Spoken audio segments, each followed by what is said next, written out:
역할입니다. 역할 감당. 누구에게나 역할이 있어요. 그리고 집을 지을 때 보니까요, 아주 사소한 문고리 하나랄지라도, 또 벽돌 하나도, 또 혹은 창문 하나랄지라도 만약에 삐뚤어지거나 있어야 될 곳 빠지거나 이렇게 연결돼야 될 곳이 고장나게 되면은 아무리 큰 집도 위험합니다. 그리고 불편합니다. 계단이 혹시 여러분들 기억하실지 모르겠는데, 예전에 우리 본당 옆에 교육관이 있었는데 계단이 조금 차이가 나요. 조금 차이가 나요. 불과 한 2cm, 3cm 아마 차이가 날까 싶어요. 근데 우리는 계단을 내릴 때에 뭐 이 계단이 높은지 낮은지 모르고 그냥 이렇게 딛고 내려오지 않습니까? 근데 갑자기 짧거나 길어요. 그러면 발이 몸이 기우뚱거리거나 아니면 좀 이렇게 어색해져요. 그래서 참 이 공사하는 이들이 쉽지 않겠다는 생각을 갖게 돼요. 여러분, 그와 같이 이 땅의 동물들, 식물들, 자연 만물들은 다 역할이 있어요. 꽃이 있어서 아름답고, 나무가 있으니까 산이 푸르르고, 차가 있으니까 우리가 편리하게 살고, 그릇이 있으니까 그곳에 용기에 때로 음식물을 담아놓기도 하고, 마이크 있으니까 우리가 설교를 저 위까지 쉽게 전달할 수가 있고, 역할들이 있습니다. 인생도 마찬가지예요. 우리가 어떤 역할을 맡을 때에 아유 나 그거 귀찮아, 내가 왜 이런 일을 해야 돼, 여러분 그러지 마십시오. 그 역할 때문에 삶에 보람이 있는 거예요. 또 안정감이 있고요, 소속감이 있고 자부심이 생기고, 그 역할 때문에 우리 가정도 행복하고 우리 지역사회도 밝아지고 때로는 이 사회가 안전할 수도 있고 편리할 수도 있어요. 근데 종종 보면 교회 안의 성도들 가운데 자기들이 마음에 맞는 역할만 하려고 합니다. 자기들이 선호하고 좋아하는 역할만 하려고 합니다. 아니면 이왕의 얼굴을 좀 이렇게 나타낼 수 있는 그런 역할만 하려고 하는 분들도 계십니다. 우리 평화교회 성도들께서는 내가 꼭 마음에 들지 않아도, 내가 꼭 이름나지 않아도, 내가 얼굴이 이렇게 사람들에게 보여지지 않아도 묵묵히 충성하는 분들이 되시기 바랍니다. 그래서 오늘 성경에서 어떤 역할들이 있는지를 한번 살펴보려고 해요. 자, 우선 첫 번째는요, 이 메신저의 역할이 있어요. 한번 따라서 한번 해보세요. 메신저의 역할. 이 메시지라는 말은 여러분이 아시잖아요. 이 메시지, 문자 메시지 하든 이런 소식들, 이것을 전하는 사람이 메신저예요. 우리 사회에는, 특히 우리 성도들은요, 이 메신저 역할을 해야 돼요. 나도 모르게 메신저 역할을 해요. 가짜 뉴스를 퍼날르거나 때로는 복음을 전하는 선교사와 같은 그런 좋은 그런 메신저도 있어요. 성도들 가운데는 하나님 말씀을 받아서 주변에 나누고 전하는 그런 메신저도 있어요. 그런 메신저 역할들을 오늘 바울과 바나바가 잘 감당하고 있어요. 자, 이분들은 안디옥 교회 목회자들이었죠. 근데 안디옥 교회에 거짓 교사들, 율법 교사들이 와가지고 교회를 혼란스럽게 했어요. 그것 때문에 예루살렘 교회에 찾아가고 보고하고, 그리고 예루살렘 교회에서 총회가 모이게 됩니다. 거기에 총회장격인 야고보 사도가 정리를 잘 해주었습니다. 이방인이면서 그리스도를 믿는 이들에게 유대교회에 개종할 필요 없게 하고, 율법 따르게 하지 말고, 할례 받지 말게 하자. 자유롭게 믿되 오직 베드로 사도의 말처럼 예수 그리스도 믿고 교회의 일꾼, 교회의 회원이 되게 하자. 이것을 말로만이 아니라 편지를 적어서 보냅니다. 그래서 바울과 이 바나바는 감사의 마음을 가지고 그 메시지를 가지고 안디옥 교회에 오게 되는 것입니다. 자, 오늘 읽은 한번 30절부터 보십시오. 그들이 작별하고, 여기 작별은 이제 중간에 작은 그런 교회들에게 찾아가서 예루살렘 공회에서 이렇게 결정됐습니다라고 교회들에게 전파했어요. 그 교회들에서 작별하고는 안디옥에 내려갔어요. 안디옥이 목적지죠. 자기들의 사역지였어요. 그래서 안디옥으로 내려오게 된 겁니다. 내려와서 하는 일이 무리를 모았어요. 무리를 모았고, 그리고 편지가 왔노라고 편지를 공개를 합니다. 그랬더니 여러분 31절 보세요. 그 편지를 읽고 그 위로한 말을 기뻐하더라. 자, 이 사람들은 지금 심부름꾼 메신저 역할을 참 잘하고 있어요. 예루살렘 교회에서 받은 메시지를 다 모아놓고, 여러분 잘 들으셔야 돼. 내가 저 사람은 좋아하니까 내가 저 사람한테만 얘기해야지, 저 사람은 내 말을 잘 들으니까 저 사람한테만 얘기하지. 교회 일은요, 교회에서 역할은 그렇게 해서는 안 돼. 이 바울 사도는 그렇게 했어요. 그리고 여러분 정부 조직도 그렇고 회사도 마찬가지예요. 일터나 조직도 마찬가지예요. 만약에 리더 되니까 한두 사람만 친해서 그 사람하고만 이야기를 해보세요. 그건 문제가 커요.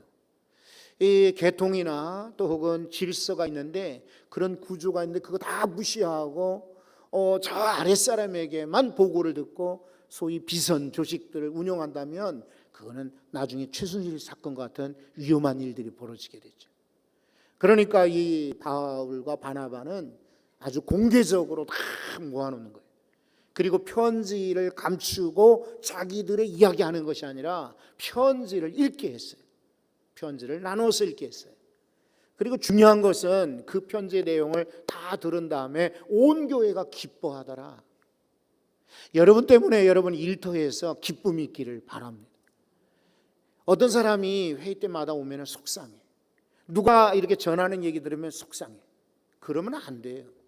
여러분 기왕이면 일터에 우리가 얼마나 땀 흘리고 얼마나 수고하고 얼마나 출퇴근하기도 바빠요. 내일 하기도 쉽지가 않아요. 그런데 특별히 저 사람은 교회 다닌다는 사람인데 맨날 와서 엉뚱한 소리만 해. 그러면 기쁨이 되겠어요? 저는 이 자리에 앉아 계신 여러분들이 교회 안에서뿐만 아니라 일터에서요, 여러분이 혹시 경로당에 가실지라도 혹은 문화센터나 복지관에 가시더라도 어디를 가시든지 기쁨을 주는 인생들이 꼭 되시기를 바랍니다. 이게 메신저 역할이에요. 또 하나 두 번째 역할은요, 동행자라고 할 수 있어요.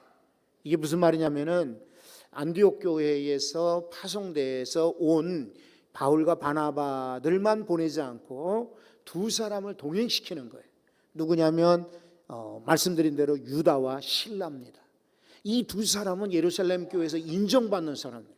아주 뛰어난 사람들이에요. 선지자들이에요. 이 두 사람들을 동행자로 보내는 이유가 있어요.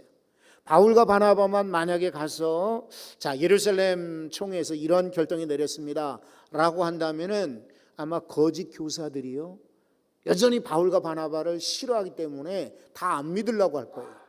근데 누가 같이 갑니까? 특사로 유다와 실라가 같이 가는 거예요. 그러면 예루살렘에서 원래 올라갔던 유대주의 거짓 교사들이 할 말이 없는 거예요. 바울과 바나바만 이야기한다면은 그 편지 가짜 아니야? 그렇게 결정한 거 맞아? 그거 아닌 것 같은데? 이러면은 이제 문제가 커지죠. 그러나 예루살렘에서 같이 간 동행자들이 있었기 때문에 그 거짓 교사들이, 율법 교사들이 할 말이 없어지는 거예요. 그래서 유다와 실라가 동행해서 가요. 근데 이 사람들이 참 역할을 잘 감당합니다. 예를 들면 여러분, 이 교회는 예루살렘 교회입니다. 교회가 나중에 안디옥 교회가 커졌지만은 그래도 여전히 예루살렘은 상징적인 기독교의 본산지입니다. 모교회란 말이에요. 근데 안디옥 교회는 아무리 수가 많아도 지교회, 자교회예요. 그런데 안디옥 교회에서 보낸 특사들이니까 얼마나 기세가 등등하겠어요. 게다가 선지자예요. 하나님 말씀을 예언하는 예언자란 말이죠. 교회에서 인정받는 지도자들이었어요. 그러니까 바울과 바나바도 실은 꼼짝 못해요, 이 사람들에게. 그런데 이 사람들은 바울과 바나바의 권위를 인정해 줍니다. 당신들이 이 교회 담임자니까 당신이 말씀하시오. 그래서 바울이 마음 놓고 예루살렘 공회에서 있었던 결정을 이야기하는 거예요. 그리고 나서 이 동행자들이 그 다음에 발언하기 시작합니다. 한번 32절을 보십시오.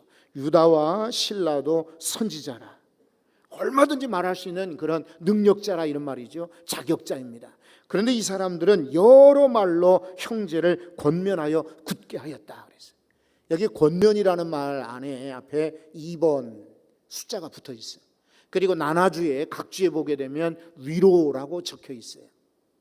즉 권면이라는 말은 위로했다, 이런 말이에요. 우리는 예루살렘 교회에서 왔는데 너희들은 지금 신생교회고, 우리는 모교회고, 너희들은 지금 자교회, 지교회이고, 우리는 특사로 왔고 너희들은 우리의 명령을 들어야 돼. 그래서 억지로 강압적으로 그리고 권위를 가지고 주장하는 것이 아닙니다. 그 중에는 여러 계층의 사람들이 있을 거 아니에요. 이방인 출신도, 노예 출신도, 부잣집에 그리고 농사를 크게 짓는 사람, 무역을 하는 사람, 또 외국에서 이렇게 저렇게 노예로 온 사람, 많은 종류의 사람들이 있을 거예요. 그러니까 여러 말로 권면을 하는 겁니다. 부자에게, 또 헬라인에게, 로마 시민권 가진 이에게, 노예나 종들에게, 상인들에게 여러 말로 권면하니라. 그래서 교회를 굳게 해줬다 그랬어요. 여러분 아시겠습니까? 동행자들은 이런 역할을 하는 것입니다. 돕는 자들 이런 역할을 하는 것입니다. 우리 장로님께서 기도를 잘 해주셨어요. 여러분 교회의 지도자인 목사가 목회를 할 때 성도들은요 돕는 자로 함께 동력을 해주셔야 돼요. 목사는 지금 저 산으로 가자 하는데 성도들은 저 바다로 가자 이러면은 이게 교회가 나뉘어요. 분란이 있고 혼란이 있어요. 함께 돕는 자로, 동행자로 같이 가야 돼. 여러분 이 사람들 보세요. 얼마든지 바울과 바나바보다 실력이 있다니까요. 특히 이 실라와 같은 인물은요 유대인, 정통 유대인이었어요. 근데 동시에 이 사람은 로마 시민권을 가지고 있어요. 게다가 바울이 갖고 있지 않은 선지자의 직분을 갖고 있어요. 그러니까 하나님 말씀 예언할 수 있는 능력이 있는, 은사가 있는 사람이었어요. 그런데도 불구하고 이 사람은 자기의 권위를 내세우거나 바울, 바나바 잠깐 조용히 하시오. 우리는 예루살렘 교회 온 특사가 아닙니까? 우리가 말할 터이니 당신들은 그냥 듣고만 계시오. 이렇게 하지 않았어요. 바울과 바나바의 권위를 인정해주고 세워주고요. 그리고 나서 그 다음에 여러 말로 위로하고 권면, 즉 그리고 굳게 하여 주었다. 특별히 여러분 참 멋진 구절이 그 다음에 소개되어 있습니다. 얼마 동안은 거기서 이제 할 일이 있었죠. 성도들 만나고 권면하고 예루살렘 교회가 결정한 부분에 대해서 설득을 하고 여러 날 함께 있다가 평안히 가라는 전송을 형제들에게 받고 자기를 보내던 사람들에게로 돌아가니라. 예루살렘으로 돌아가요. 이것도 여러분 1부, 2부 예배 때는 제가 말씀드리지 않았는데 특별히 여러분 3부 예배 오신 분들에게 말씀드리고 싶어요. 우리는요 자기 자리로 돌아가야 돼요. 어떤 임무를 맡았거나 새로운 일을 한다 할지라도 늘 우리는 내가 누군가, 나의 자리는 어딘가 이걸 알아야 돼. 많은 사람들이요 뭔가 이렇게 큰 역할을 맡게 되면 대단한 줄 알아요. 원래 우리는 죄인이었어요. 원래 우리 모두는 다 하나님의 자녀들이었어요. 원래 우리는 구원받지 못한 그런 불쌍한 존재였으나 하나님의 은혜로 구원받은 거예요. 그러다가 때로는 총장도 되고 때로는 의사도 되고 때로는 교수가 되고 때로는 지도자가 되고 때로는 이런저런 역할을 맡았을지라도 결국 우리는 다시금 주님 앞으로 아무것도 아닌 존재로 정말 하나님 앞에 연약한 인생의 모습으로 돌아가게 되어 있어요. 그 돌아가는 날을 여러분들이 마음속에 늘 담아두시기를 바랍니다. 난 천년 만년 살 줄로 알고 여전히 예전과 같은 권력, 예전 같은 그런 힘을 행사하려는 사람 많아요. 천만에요. 여러분 우리의 가정으로, 우리의 일터로, 우리의 처지와 직분으로, 우리의 본래 모습으로 때로는 돌아갈 수 있어요. 이 유다와 실라가 바로 그런 모습을 보여주고 있어요. 세 번째는요, 이 사람들은 목회자의 역할을 하고 할 수 있어요. 다시 한번 바울과 바나바가 목회자의 역할을 합니다. 한번 보세요. 자, 35절에 보면 바울과 바나바는 안디옥에서 유하며 수다한 다른 사람들과 함께 주의 말씀을 가르치며 전파하니라. 세 가지입니다. 하나는 그들과 함께 유하다. 지금 바울은 이 복음을 예루살렘 교회에서 들었던 이야기를 막 여기저기 사방에 전하고 싶어요. 견딜 수 없어요. 그런데 지금 중요한 것은 안디옥 교회가 흔들리고 안디옥 교회가 여전히 문제가 있으니까 여기에 지금 머물러 있어야 되겠다라고 생각하고 유한 거예요. 두 번째는 다른 사람들과 함께라고 말씀하고 있어요. 독단적으로 자기들만이 아니라 함께 일한 것이에요. 그리고 이 사람들은 자기의 역할을 분명하게 알고 있어요. 우리의 역할은 다른가, 돈 버는 거 아니다. 우리의 역할은 관광 가이드 아닌 것이다. 우리의 역할은 사람들에게 뭐 기쁨을 주는 코미디언 아니다. 우리의 역할은 무슨 프로그램 만들고 진행하는 진행자 아니다. 우리의 역할은 회사의 무슨 사장과 같은 직분자가 아니다. 우리의 역할은 주의 말씀을 가르치며 전파하는 것이다. 정확하지요? 여러분, 이 연세 많으신 우리 권사님 집사님들께서 간혹 저에게 그런 얘기 하세요. 참 그런 얘기 들으면 마음이 좀 서글퍼지죠. 목사님 이제 제 늙어가지고요, 교회 별로 턱이 안 돼, 유익이 안 돼요. 그냥 저 이름 좀 안 불렀으면 좋겠어요. 저 관심 안 가지시면 좋겠어요. 저희 집은 신방 안 오시면 좋겠어요. 제가 아무것도 하는 게 없어요. 부끄러워요. 그래요. 그런 얘기 들을 때 참 마음이 짠하고 좀 서글픈 생각이 들죠. 근데 여러분 그렇지 않습니다. 유하며 자세히 여러분들이 한번 살펴보십시오. 큰 일하는 사람만 교회에 있는 거 아닙니다. 때로 머물러 그 자리에 있다는 것만 해도 참 귀하고 존귀한 성도인 겁니다. 여러분들은 잘 모르시겠지만은요, 저는 어려서 신학교 졸업반 시절에 대전에 가서 개척을 했어요. 충남방적공장이라고 큰 공장 앞에 교회를 열었어요. 푸른 초장교회 이렇게 열었어요. 그리고 군대에 가서 30년 부대가 되었는데 또 자살자가 많은 거예요. 그리고 사고가 많아요, 그 부대에. 그러니까 처음으로 저를 그 교회에 보내가지고 부대를 보내서 교회를 개척하게 됐어요. 그리고 군대에서 제대하고 사당동에서 여러분이 아시다시피 또 교회를 개척하게 됐어요.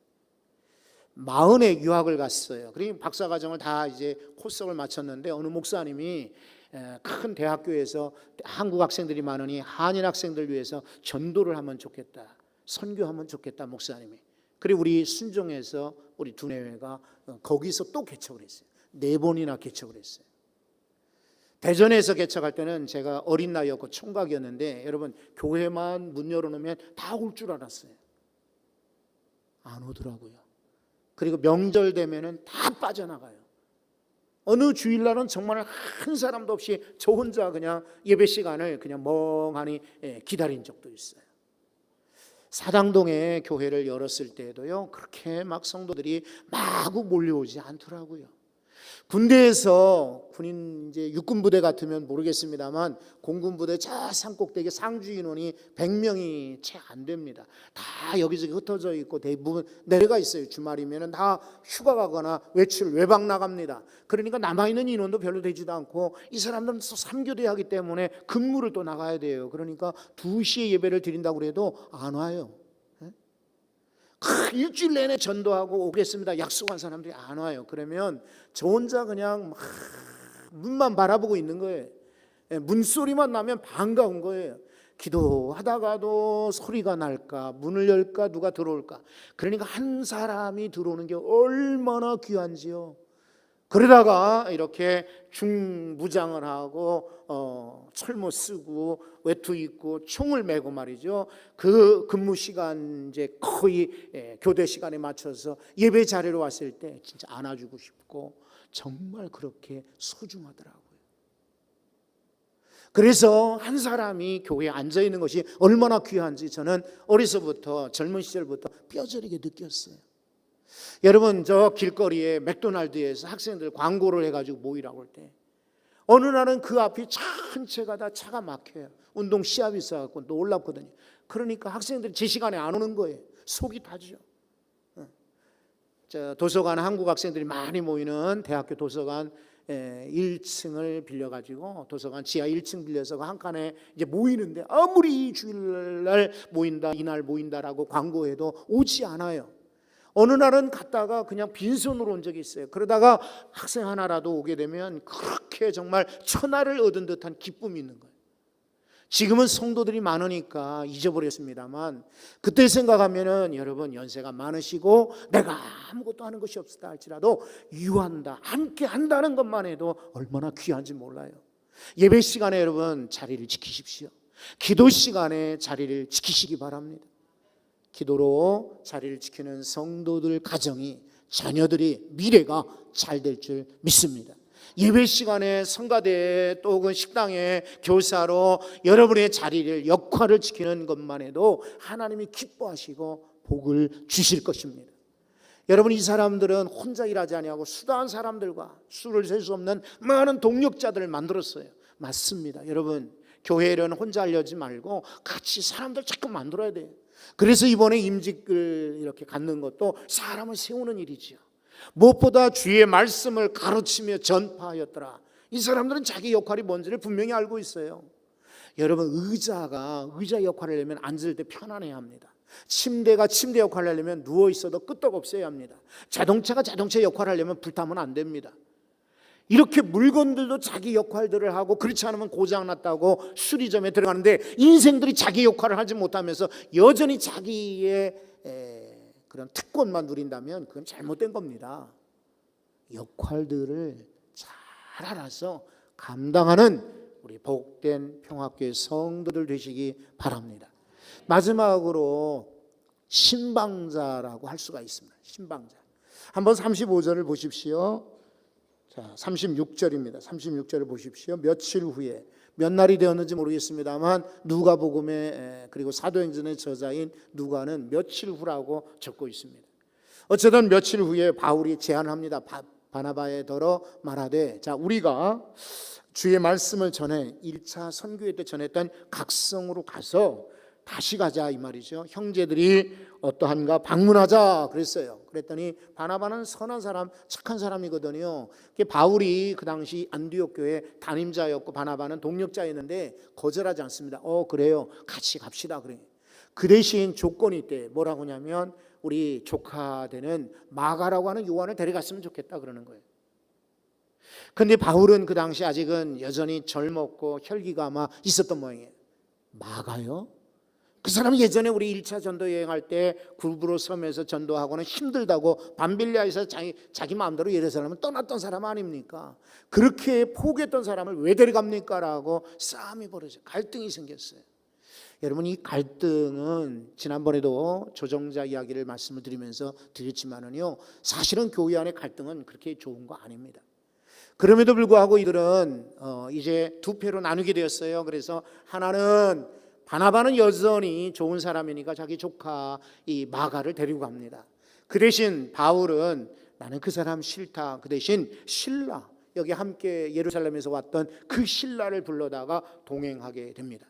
그러면서 이 두 사람이 각자 흩어져 교회들을 돌아보게 되는 거예요. 마지막 41절에 보면 수리아와 길리기아로 다니며 교회들을 견고하게 하니라 라고 설명하고 있어요. 견고하게 하니라. 여러분, 이것이 바로 신방의 목적입니다. 처음에 이 두 사람은 좋은 의도로 출발했습니다. 그러다가 누구를 데려갈 거냐 하는 문제 때문에 갈라지게 되었습니다.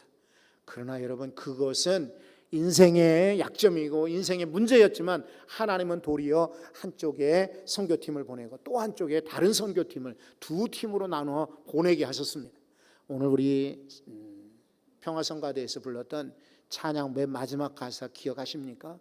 합력하여 선을 이루게 하셨다. 로마서 8장 28절의 말씀이죠. 요즘 개정 개혁판으로는 협력하여 이렇게 되어 있습니다. 어쨌건 신방은 필요한 것입니다. 저희 누나가 평신도죠. 저에게 언젠가 물었습니다. 동생, 우리 교회에서 신방 온다고 하는데 어떻게 하지? 그러는 거예요. 제가 이제 그렇게 질문하는 의도를 알겠어요. 그죠? 근데 제가 누님, 신방은 받아야 돼요. 그랬어요. 두말할 필요 없어요. 성도들 가운데는 저 이해를 합니다. 이게 번거로운 거예요. 그리고 우리 집 공개하고 싶지 않아요. 그리고 신방 해봐야 그냥 똑같아요. 그래서 신방을 최근에는 거절하는 분도 계세요. 전 좋게 생각해요. 그런 분들 이해를 하고. 그러나 신방은 목적이 교회들을 견고하게 하듯 성도들을 견고하게 만들어주는 거예요. 이거 필요해요. 그러니까 어려우셔도 신방은 받으셔야 돼요. 만에 하나 그래도 여러분 그건 자유니까 나는 거절하고 싶어요. 그러면 교구장님께 이렇게 쉽게 이야기해 주시면, 편안하게 얘기하시면 그 가정은 빼고 이렇게 신방할 수 있어요. 근데 만약에 우리 누나가 저에게 질문하듯 성도 여러분들이 저에게 물어본다면 저는 신방하라고 권하고 싶어요. 목사는요, 성도를 알아야 구체적으로 필요한 설교, 기도할 수가 있어요. 성도를 모르고, 성도의 삶도 모르고, 고생하는 거 모르고, 아픈 거 모르고, 문제 있는 거 모르고 제가 강단에서 아무리 기도해 보십시오, 이거 울리는 꽹과리입니다. 아무리 천사의 말을 할지라도 전혀 들리지가 않는 것입니다. 신방할 때 비로소 성도들의 눈물을 알고 한숨과 무거운 짐을 알게 되어서 같이 기도하게 돼요.